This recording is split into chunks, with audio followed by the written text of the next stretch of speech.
to Jesus in the Blessed Sacrament. O my Jesus, celestial prisoner, the sun is now setting, the darkness invades the earth, and you remain alone in the tabernacle of love. I seem to see you there in an air of sadness for the loneliness of the night, because you don't have around you the crown of your sons and of your tender spouses, who may at least keep you company in this voluntary imprisonment.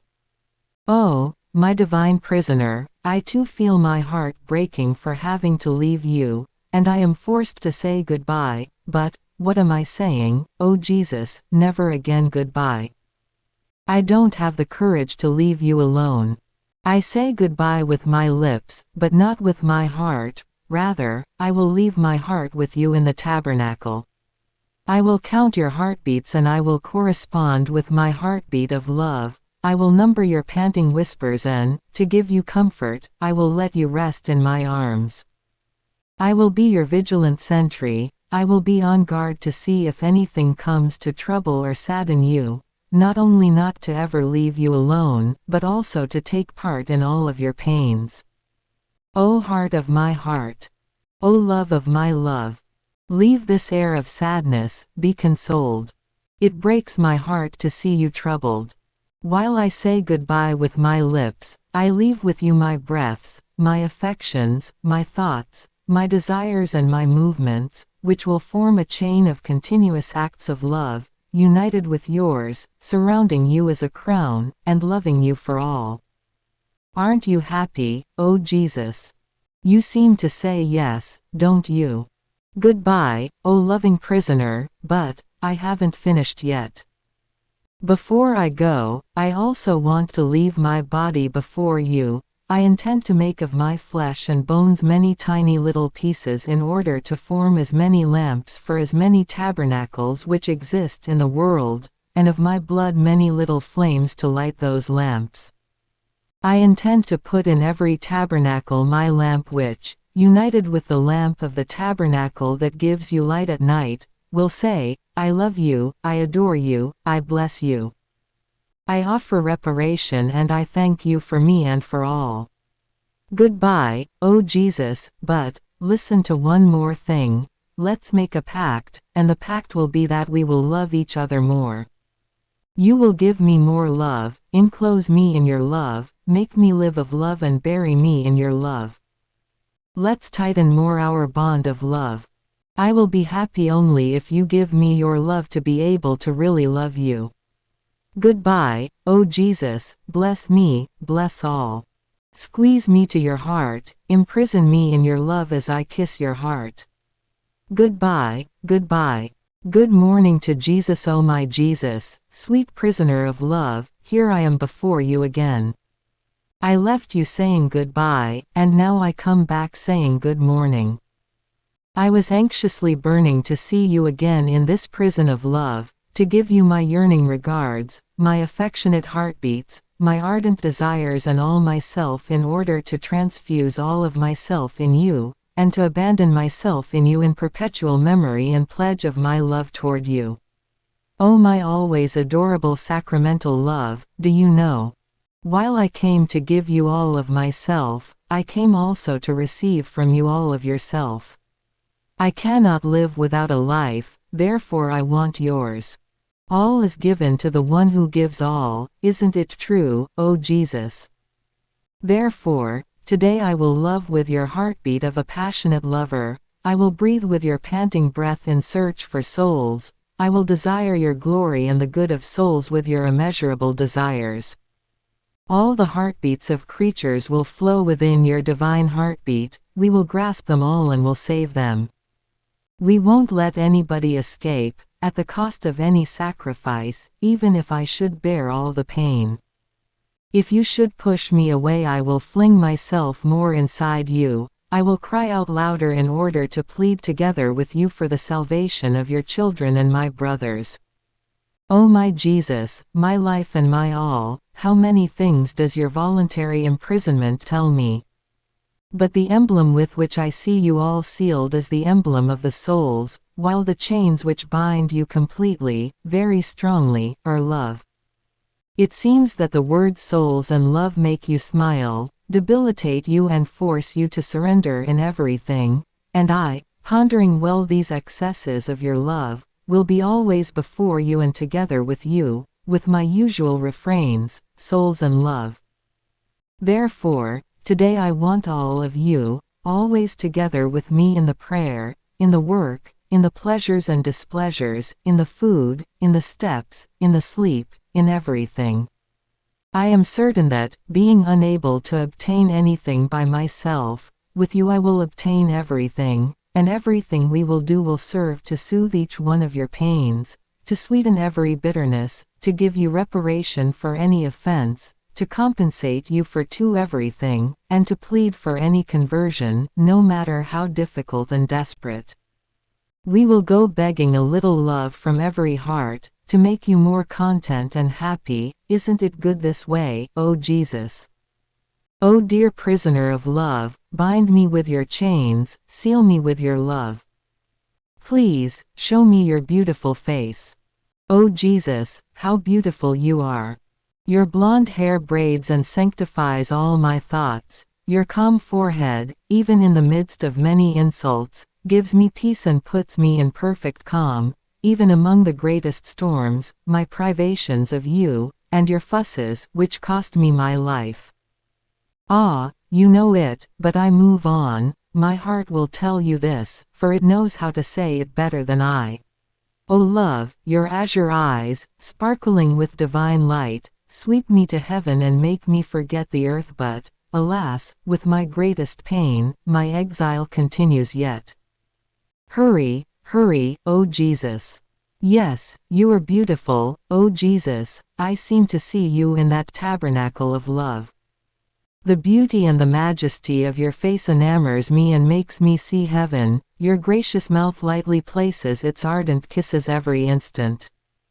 Your gentle voice calls me and invites me to love every moment, your knees sustain me, your arms clasp me with an indissoluble bond, and I will impress my burning kisses, thousands upon thousands, on your adorable face. Jesus, Jesus, may our will be one our love, one our happiness. Never leave me alone, because I am a nothing, and the nothing cannot be without the all. Will you promise me, O Jesus? It seems that you say yes. And now, bless me, bless all, and together with the angels, the saints, the sweet Mama and all the creatures. I will say to you, good morning, O Jesus, good morning. Now, after I wrote these prayers, written here under the influence of Jesus. As the night was approaching, Jesus showed me that he was keeping this, goodbye, and, good morning, inside his heart, and he told me, my daughter, they really came out of my heart. Whoever will recite them with the intention of being with me as it is expressed in these prayers, I will keep her with me and in me. To do anything I do. Not only will I warm her with my love, but I will increase my love towards that soul every time, admitting her to the union with the divine life and with my own desires to save all souls. I desire Jesus in my mind, Jesus in my lips, Jesus in my heart. I want to look only at Jesus, feel only Jesus, squeeze myself only to Jesus. I want to do everything together with Jesus, play with Jesus, cry with Jesus, write with Jesus. Without Jesus I don't even want to breathe. I will stay here like a fussy little child and do nothing, so that Jesus may come to do everything with me, content to be his toy, abandoning myself to his love, to his chastisements, to his concerns and to his loving jokes, provided that I do everything with Jesus. See, oh my Jesus. This is my will, and you won't move me, did you hear? So now come and write with me. The 14th of February 1912. Jesus looks at everything in the will, and it is there, in her will, that the creature keeps the ownership of her things. In the divine will all things become equal. Continuing in my usual state, my always adorable Jesus came while I was telling him, tell me, O Jesus, how it comes about that after you have disposed the soul to suffering, and she loves suffering, knowing the goodness contained in it, and she suffers almost with passion, believing that her destiny is to suffer, at that very moment you take this treasure away from her. And Jesus, my daughter, my love is great, my rule is insuperable. My teaching sublime, my instructions divine, creative and inimitable. Therefore, in order to make all things, great or small, natural or spiritual, painful or pleasant, acquire one single color and have one single value, once the soul has been trained to suffer and arrives at the point of loving it, I let this suffering pass into her will as her own property. So, every time I will send her a pain, she will always be disposed to suffer of it, since she keeps within her will the property and the dispositions. I look things in the will, and it is as if the soul always suffered, even if she does not suffer. Further, in order for pleasure to have the same value as suffering, and in order for praying, working, eating, sleeping, in sum, everything, whatever they might be, to have one single value, since all can be if things are of my will, I allow the soul to practice all things in my will with holy indifference. So, it may seem to the soul that just as I give her something, I take it away from her, but it is not true. Rather, it happens that at the beginning, when the soul is not yet well trained, she is sensitive in the suffering, praying or loving. But when, with practice, these things pass in her will as her own property, the sensitivity ceases, and as she occasionally needs to use these divine properties which I made her acquire, she begins to exercise them, as the opportunity arises, with firm step 3 and imperturbable heart. For example, does suffering occur? She finds within herself the strength and the life of suffering. Must she pray? She finds within herself the life of prayer, and so forth with all the rest. According to what Jesus says, it seems to me this way. Let's suppose that I received a gift. Until I make up my mind on where I should keep that gift, I look at it, I appreciate it, and I feel a certain sensitivity in loving that gift, but if I keep it under lock and key, no longer watching it, that sensitivity ceases. With this I cannot say that the gift is no longer mine, rather, it is certainly more mine since I keep it locked, while before it was in danger and someone could have stolen it from me. Jesus continues, in my will all things hold each other's hands, all look alike and all are in agreement. Therefore, suffering gives rise to pleasure and says, I have done my part in the will of God, now you do yours. And only if Jesus wants it will I place myself in the field again. Fervor says to coldness, you will be more ardent than me if you will content yourself with staying in the will of my eternal love. Prayer to work, sleep to vigil, illness to health, everything, all things among themselves, it seems that each one of them leaves its place to the other to be in the field, but each one of them has its own distinct place. Then, it is not necessary for one who lives in my will to move to place herself in the act of doing what I want, she is already in me, like an electric wire, doing whatever I want. Continuing in my usual state, my adorable Jesus made himself seem crucified, with a soul near him, who was offering herself to Jesus as a victim. And Jesus told me, my daughter, I accept you as a victim of pain. All that you will be able to suffer you will suffer as if you were with me on the cross, and you will release me with your sufferings. Many times this escapes you, releasing me with your sufferings. But know that I was a peaceful victim and host, you too, I don't want you an oppressed victim, but peaceful and joyful. You will be like a docile little lamb, and your bleating, that is your prayers, sufferings and works, will serve to soothe my embittered wounds. February 18, 1912 How Jesus can live in the soul, and the soul in Jesus and from his life. Finding myself in my usual state, my always adorable Jesus came and told me, "My daughter, everything you do for me, even a breath, enters into me as a pledge of your love for me, and I give you, in exchange, my pledges of love." Therefore, the soul can say, "I live on the pledges that my beloved gives to me." Then he added, "My beloved daughter, one can say that, as you live in my life, your life is finished, you do not live any longer. Therefore, since you no longer live, but myself within you, anything they may do to you, pleasing or displeasing, I will receive as if it were done directly to me. Here is how you can understand this. You won't feel anything, pleasure or displeasure, whatever they may do to you, and who else could feel it if not myself, who lives in you and loves you very, very much." February 24, 1912. The soul who lives in the divine will loses her temperament and acquires that of Jesus. After I saw several souls around Jesus, especially one who was more sensitive, Jesus told me, "My daughter, if the souls with sensitive temperament start doing good, they make more progress than the others, because their sensitivity leads them to great and arduous enterprises."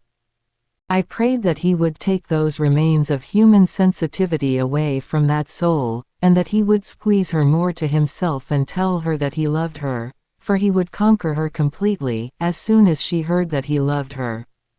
You will see that you will succeed.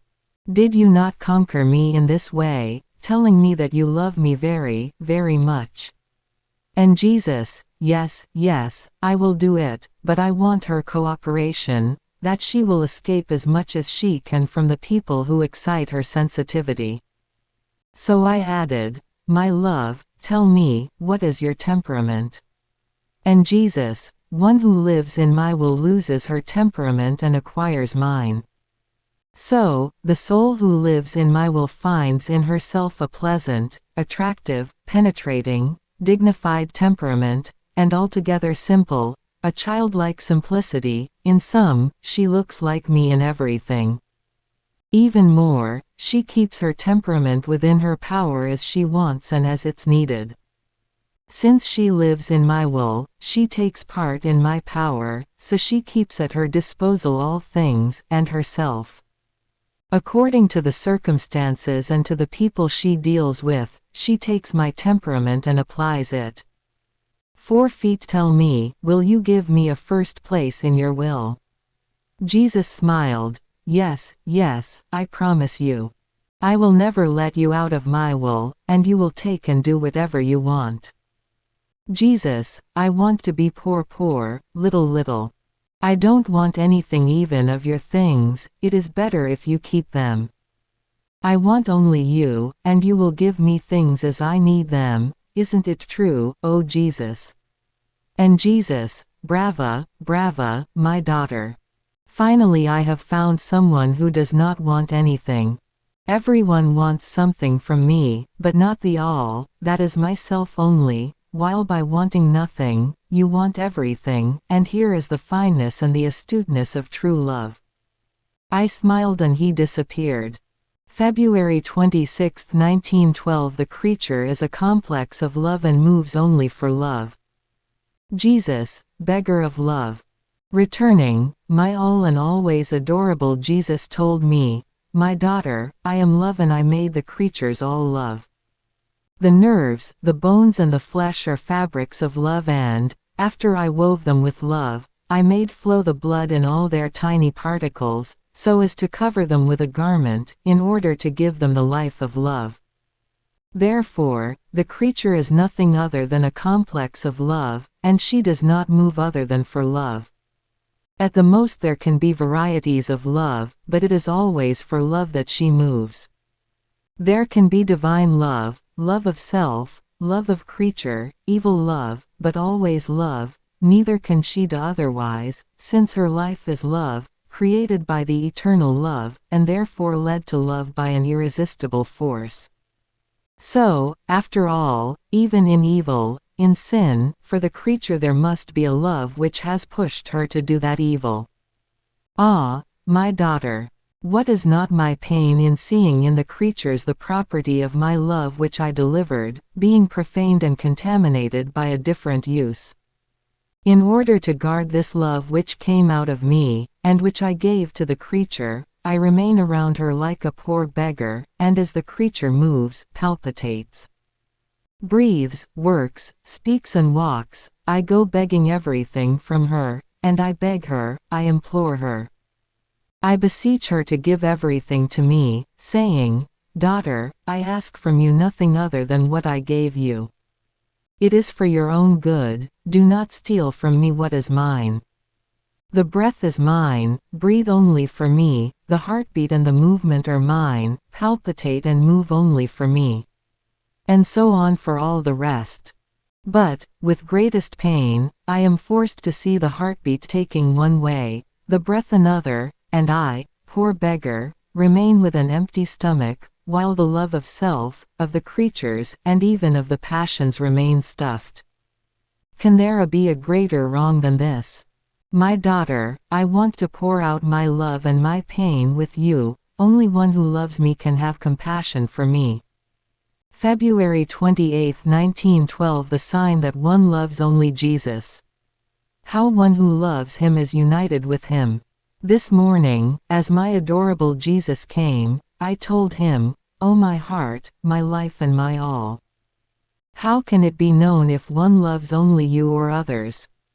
My daughter, if the soul is completely full of me up to the brim, to the extent of overflowing, that is to say, if she does not think of, search for, speak to and love other than myself, it seems that nothing else exists for her, rather, the rest bores and bothers her. At the most she gives nothing but scrapwick is not God, like the last thought, a word or one act for a necessary thing of the natural life. This is merely giving what remains to nature, this is what saints do. I did it too, with myself and with the apostles, giving dispositions on where to spend the night, what to eat. Giving all this to nature harms neither love nor the true sanctity, and it is a sign that the creature loves me only. But if the soul is alternating among various things, now she thinks of me, now of something else, now she talks about me, and then for a long time about something else, and so on with the rest, this is a sign that she does not love me only, and I am not happy about it. So, if she squanders herself with everyone and within her own thoughts, keeping for me only a last thought or word or act, it's a sign that she does not love me, and even if she gives me something, it is nothing other than a miserable scrap. Yet, this is what most creatures do. Ah, my daughter, those who love me are united to me like the branches are united to the trunk of the tree. Can there ever be separation, forgetfulness or different food between the branches and the trunk? One is their life, one the purpose, the same the fruits, or better still,